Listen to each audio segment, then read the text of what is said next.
I think if you're upper middle class or, middle class and strong economically, you're doing pretty good. You still have racial obstacles and other impediments that need to be dealt with, but for the most part, you're doing pretty well.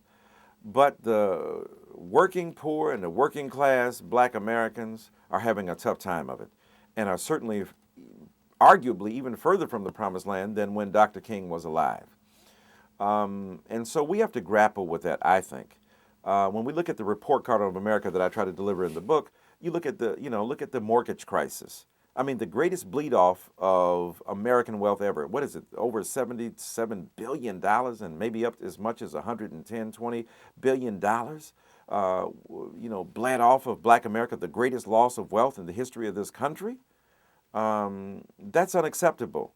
And yet it has occurred with alarming frequency.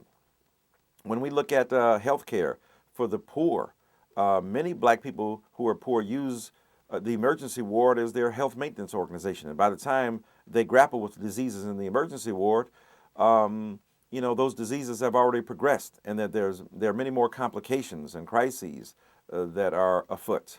When we look at single-headed households that are dealing with economic downturns, they are even much more vulnerable. When we look at the buffeting forces on the black family, the over-incarceration of young black men, the hyper-incarceration and putting into jail and into detention of young black men, which means that poor city schools become warehouses for jails and then ultimately the penitentiary. So when we look at those issues, among many others, persistent inequality in the workplace, the lagging behind economically of black people in terms of wage structure, the segregation and quarantining of working class black people among the among the lowest waged workers in the nation. When you put all that stuff together, poor black people are having a tough time of it and are struggling against the odds.